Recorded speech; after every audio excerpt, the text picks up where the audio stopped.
According to movie critic Rick Kasonic, The Prisoner of Azkaban just wasn't dark enough, as everybody said, and Harry Potter wasn't raging full of hormones. But at least his kid liked it.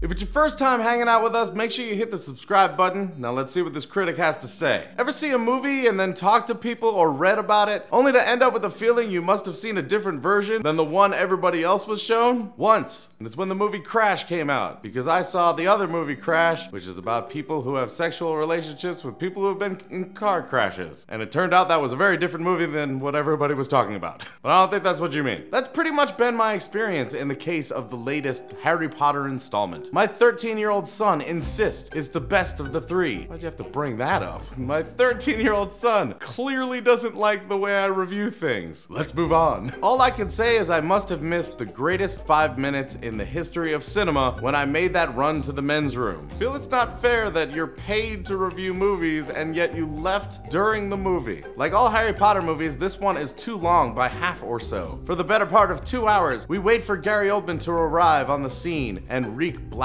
magic havoc. All those Harry Potter fans who read all the books and were super excited to see this movie were just waiting to see Gary Oldman. Yes.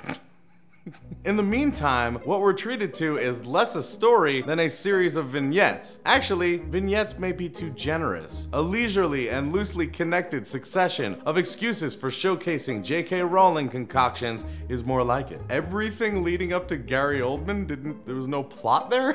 It's just vignettes that give no plot? Really? How much did you pee? I feel like it was more than 5 minutes. I feel like there's enough peeing that happened during this movie by you that I could actually make a vignette of you peeing. Did I miss something? Yeah, you missed the whole portion of the movie that had plot that led up to Gary Oldman showing up. Clearly, this is Rowling at less than her whimsically inventive best. The inflatable aunt will bring to post-teen minds the great expanding gourmand in Monty Python's The Meaning of Life. Is that bad?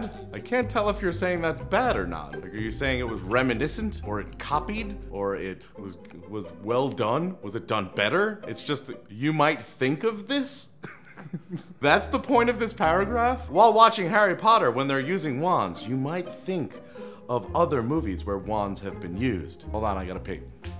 The Dementors are not a lick scarier than the Grim Reaper in the Bill Murray movie Scrooged, and that was a comedy. And that guy was scary, because he's death. It doesn't matter that it's it's literally death. And you understand that this is a young adult book put on screen, right? So if on screen you put death attacking the main characters who are around the same age as the people who are reading the books, that's scary as hell. I feel like that makes more sense than anyone who watched this movie around that age knowing who Gary Oldman is. What has me totally perplexed are the reviews that go on about the film's inspired depiction of Harry's transition to adolescence, first encounter with hormones, and moving display of teen angst. You know what's good? When you reference reviews in your review. Way to fill up that page with other people's work. That's literally what I'm doing right now.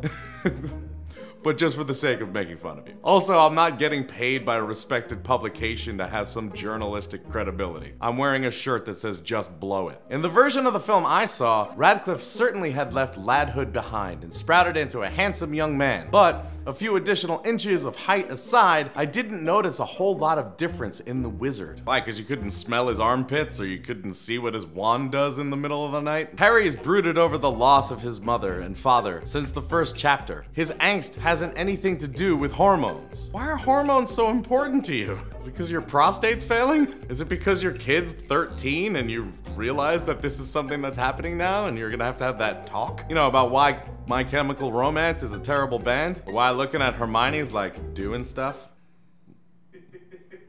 And unless it happened while I was in the bathroom, again with the bathroom, get it checked. He didn't so much as contemplate putting the moves on Hermione. I haven't a clue what these critics are talking about. I'm incredibly disappointed that these kids that are going through puberty aren't like just jumping on top of each other. Also, they're a little bit distracted by magic. Magic.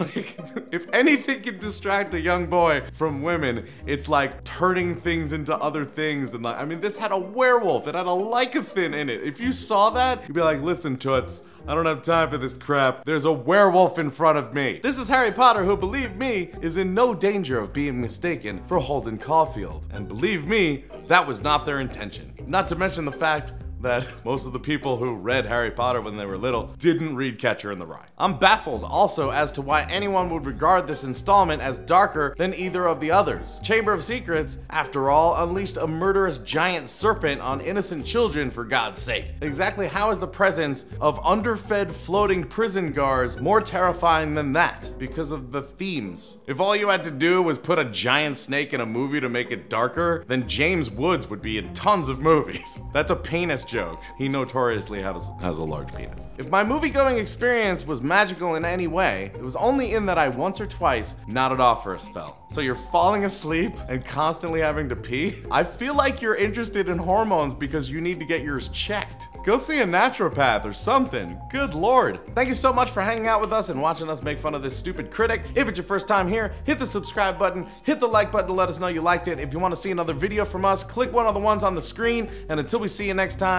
geek out and game on.